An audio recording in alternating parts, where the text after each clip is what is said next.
So, this is how I am starting my Reddit post for today. This is out of the 2X chromosome subreddit. She says, my partner is upset because I don't want to change my name after marriage. She says, we've been together for 3 years. We love each other to death, but I hate the idea of changing my name after marriage. I want to keep my own identity and I don't want to feel like I've become his property. Plus, my name is much cooler than his. He's not ready to respect my wish. He's still very upset.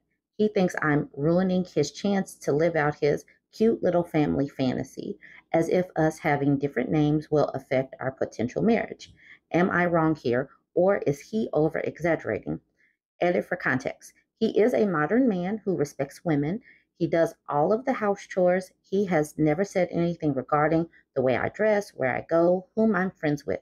We've talked for hours about women, women's struggles. He defends me, etc. His only problematic or alarming behavior has been this one, hence why I'm so confused and lost, and why I chose to make this post. I have determined he is wrong in this situation, and I have the right to keep my name. I'm thankful for everyone's advice and view on things. Please be kind and understanding. This is hard and confusing for me. Hi, I have been married for 10 years. I have 2 children. I am in a healthy relationship and I have managed to maintain my identity. I did not take my husband's last name after marriage, and we still have a cute little family in the suburbs. I just didn't officially change my name. My husband still has food cooked for him. He still goes off to work. We still raise our children together. We still go on outings together. We take pictures. We have fun as a family. We are raising our children in a healthy environment, and the name doesn't matter, honestly, to me. But that is my stance on things. I know that people are they have very strong opinions on this. They really do. But we got married. I found out I was pregnant. Pregnancy is challenging, and then the baby came. Sleep deprivation is real, and I could have changed my name. It's not like I had very strong feelings on it one way or another, but in truth, it doesn't particularly matter. No, there are life things that happen, things come and go, the kids grow up, life happens. Your name on these pieces of mail does not particularly matter. That was definitely a tradition of days of yore when women were actually property. Ask your chat GPT what is the tradition of a woman taking a man's last name. So the practice is often rooted in historical and patriarchal traditions where the woman was seen as belonging to her husband's family after marriage. In many Western cultures, such as the United States and European countries, it has been a common custom for a woman to take her husband's last name upon marriage. This tradition is often seen as a way to symbolize the unity and commitment of the marriage, as well as to signify the woman's transition from her natal family to her husband's family. However, in recent years, there's been a growing trend of women choosing to keep their own last names after marriage or hyphenating their last names to include both their maiden name and their spouse's last name. This trend reflects changing societal norms and attitudes towards gender equality and individual identity.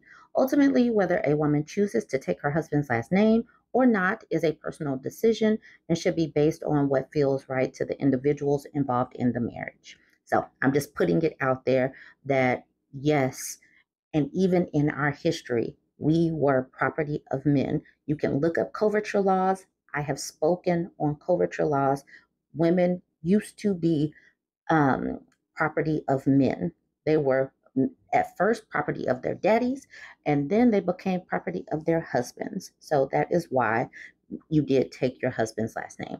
You can choose to do it now or not. It is a tradition. Many people don't understand the rooting of the tradition, but make it on your own and don't feel like you have to do it. All right, some of the comments. If he wants you both to have the same name, suggest he change his name to yours. Edit, my husband and I have different last names. We have for over 30 years. It isn't a big deal. This isn't the 50s. The OP says, funnily enough, I actually asked him to do that. He was like, no, that's not how it works. Plus, I don't want to lose my name. I like my own name better. Then why should I give up my own name then? I like my own name better too. Makes no sense at all. He keeps repeating that this is how it should be, how it's always been. That's what the OP says. Now, someone responded with, that's pretty hypocritical, not to mention misogynistic. Are you sure this guy's the one? This person says, no way I will want a man who said or believed this. That's how it's always been done. Sounds like a justification he will use for all of his convenient and misogynist beliefs. Look forward to doing all of the cooking, cleaning, household management, emotional labor, etc. Um, Towards the bottom, this person says, yep, as I said in another comment, I hope the OPCs doing something because it's always been done that way is literally a logical fallacy. It's called appealing to tradition. Appealing to tradition is, by definition, an irrational way to reach any conclusion. Now, the OP did weigh in. She says, we've been together for a year, and he's the one cooking, cleaning, and managing everything. He's a modern guy, and he believes in women's rights, feminism, and all of that. His only flaw is in his refusal to respect my wish about changing my name. And then someone says, I mean, him using no, that's not how it works as a legitimate argument, as a legit argument to make you change your name really doesn't sound very feminist to me. And the OP says, right? As if he's a half feminist, half conservative. I'm okay with you having some rights, but I don't know about this one. That's how I see it. All right, y'all. You guys weigh in on this one. Weigh in on the name last change. What do you think about it? Did you change your name? Do you refuse to change your name? Was it a no-brainer for you? Like you didn't even think about the tradition, you just did it. Let me know what you think in the comments. Don't forget to like, comment, share. Now we travel to the marriage subreddit, and this man says, I've been a jerk to my wife and I want to fix it. He says, my wife is a beautiful woman. She's a good mom to our son. She cooks for me. She keeps the house nicely. She's caring, educated. I'm not like this out of spite. He continues with, I work and then I come home and do my own thing. I'm not chatty with my wife or my boy. I don't romance her, even though I know she wants that. Outside of Nookie, I touch her minimally. My wife kisses me, hugs me, tries to hold my hand, but I reciprocate minimally. I don't compliment her or thank her for anything. I've read her diary. I know it's a peen move. And she writes about how much she loves me, that she smells my clothes when I'm not home, and imagines me being nicer to her. I've taken frustration out on her more than I'm proud of, raising my voice and being aggressive when she's done nothing wrong. I'm just tired and annoyed after work. I shouldn't feel like a man doing that. My wife is disappointed with me as a father. My son doesn't get beat like I did growing up, but I am stern with him whenever I'm paying attention to him.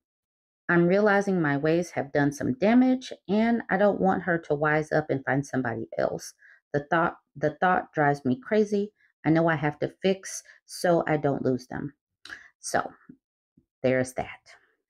And keep in mind that women are just supposed to be like, yes, let's just get married and all of this. And this is what happens when the delusion wears off, when life happens, and these people don't even barely like their wives sometimes, don't even barely like the kids that they help create sometimes.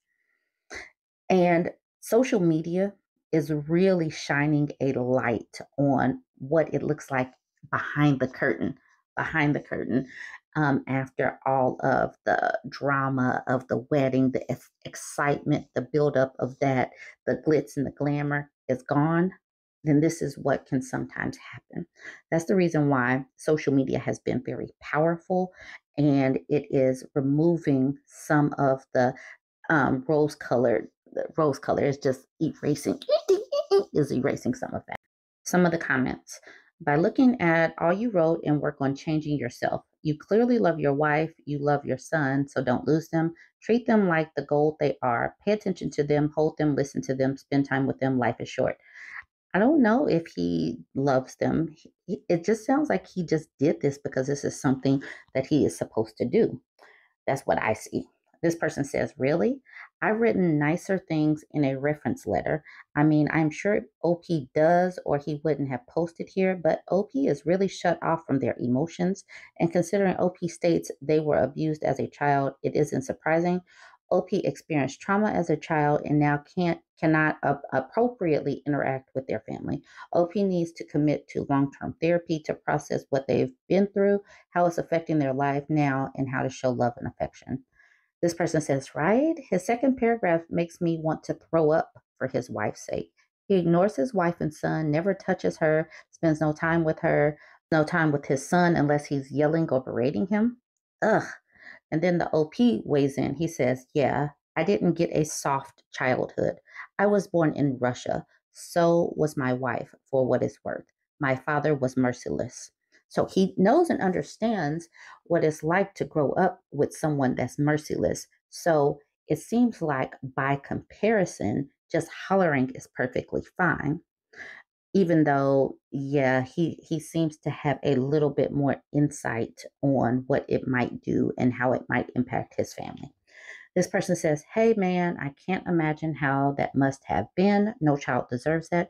I hope you recognize that and that you are in a place in life where seeking help is within your means. Okay, so this person says that's not what he's doing. What I get from this, since I have some knowledge of the Russian culture, is a better idea of how he is rising above his past. The abuse in the Russian home can be pretty bad. Then those children go to school where bumps and bruises are overlooked by the teachers. That compounds the damage of the abuse. Also, it is not uncommon for a crying child to be left alone to cry. That does a that does a massive number on the child's psyche. In my opinion, he should be commended for breaking the cycle, especially because he spent his childhood in very harsh conditions. He stated a fact, not giving an excuse. And honestly, this is the reason why learning a little bit about people's past is important, but understanding the past is important as an important step to changing the future going forward. And so we know this. Cool. What is he going to do about it? Is he actually going to change? He has asked the question, and that is cool. I'm glad that we got a little bit of a background right here. That is amazing. Now, what are we going to do about this? How are we going to change it to where his son isn't doing the same thing, just a little bit better like this man? Jump in the comments and let me know what you think about this one. This is kind of a mess. This woman says, my husband intends to ask me to open the marriage. How do I tell him I have no intention of letting him near my future baby or me for that matter? I think you just tell him. I think that this whole open marriage thing has gotten out of control. But let's read the Reddit. Let's read the post. She says, throw away because my husband knows my Reddit handle. I've also changed names just to diminish the chances of him finding me.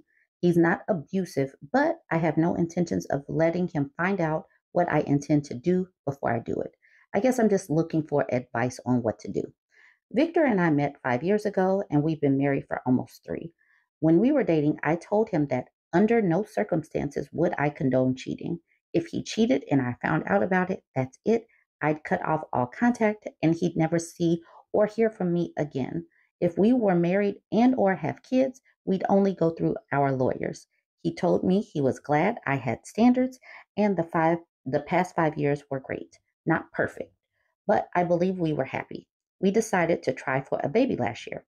My due date is in 16 weeks. I was over the moon happy, and I believed he was too. He told me when we were dating that he didn't care if we had only boys, but he always wanted to have at least one little girl for him to pamper and spoil. When I learned the baby was a girl, he cried and told me I was the best wife in the world. That was until last weekend. Victor went out to get groceries but left his phone in our room by accident. I decided to take it down to the kitchen so he wouldn't be scrambling looking for it when he got home. As I was walking to the kitchen, a text message popped up. It was from his work wife, Alicia. It said, so the plan's on? I don't know why, but something about this made me suspicious.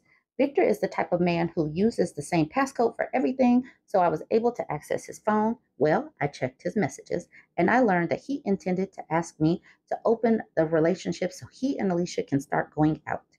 I've never met an open relationship that's ever worked out, and a number of people I've talked to have told me that an open relationship is usually because someone is already cheating and wants to continue guilt free or has someone in the wings. And it's clear that if he and Alicia aren't sleeping together, they certainly intend to. I was able to get screenshots of the text messages going back as far as I could and sent them to myself. I've also packed a bag and headed to my older brother's, Oliver, Oliver's house. He opened his doors to me when I told him what happened. As I didn't want Victor to know that I know, I just left a note saying that Oliver had an unexpected emergency and I'm headed over to help him. Victor just asked me to stay in contact and he loved me. I have an appointment with the lawyer in a few days. Honestly, I feel disgusted. This man knew the whole time that I'm not going to play these kinds of games, and he went ahead and decided to F around and find out. But I don't want to play my hand just yet. Maybe I'm being petty, but I want to catch him as off guard as he has caught me off guard. I don't want my baby to be around a man who believes it's okay to make a promise to be loyal and faithful, but decide to break it to chase some tail. What kind of message does that send to a child, especially a girl? I don't care if he wins Father of the Year. He still thinks it's okay to treat the woman he vowed to love, cherish, and honor for the rest of his life like a side piece. Victor has been trying to call and text asking if I'm okay. Oliver has been texting him back as me because I don't think I could talk to Victor without blowing my top. What do I do now? How do I tell him that not only did he choose Alicia over me, but I don't want my baby to grow up believing this kind of thing is okay? You simply show him the text messages after you've talked to your lawyer and you say, this was my red line. And this is what we as women need to talk about. We need to have these red lines and be okay with walking away. We have to be okay with walking away because we do not know if these people are going to cross those red lines. We cannot make them do anything. All we can do is, do us. We can only control our own behavior. So, how do you react once that line has been crossed? You walk away quickly. You walk away. You don't sit up there and do all of the crying and the throwing stuff and the why me? You said you would do. No, no. We're not doing that anymore. We're not doing that anymore. So someone responds to the part where it says, what do I need now? I think you continue with your plan. You have a hard boundary around cheating, and he clearly is deep enough into an emotional affair to be planning a relationship with this woman. So that's all you need to know. I think you get yourself a good therapist to help counsel you through this process and everything that comes up. And then the OP weighs in. Oliver mentioned to me that he's going to talk to his friends. He's a social worker and see if he can find a therapist for me. And someone else said, that's a great start. Therapist, Oliver, and the lawyer. Okay, there we go. We got a game plan. You got to have a game plan. You got to have people around you that are thinking logically because sometimes you're not, because emotions, and in her case, hormones and baby stuff and body stuff.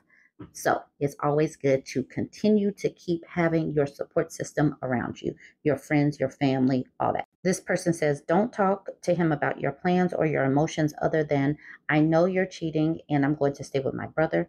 The more he knows about your plans and how you feel, the more information he'll have to try to control you with. I admire your rage, but be careful about letting it control you. She says, update me. And I really do hope that she swoops in and updates us. This person says, it's also not going to do their child any good for the OP to be vindictive and spiteful toward her father. Her feelings right now are totally understandable, but I worry about parental alienation if she can't get herself to the point of being civil with him. Um, what? Okay, this person says, this happened to OP, what, yesterday? How about we give her a couple of days to process the implosion of her marriage before we accuse her of parental alienation? Exactly. That was just kind of wild. This person says, I took it more of a warning than an accusation, but we don't even know if she's going to alienate this man. And we don't want more women growing up thinking that this is okay. And if she already has this game plan, I'm sure she's going to have some kind of game plan to communicate via apps or whatever. But she doesn't have to stay with this man. This man is the one that blew up their marriage. Y'all jump in the comment. Let me know what you think. Don't forget to like, comment, and share.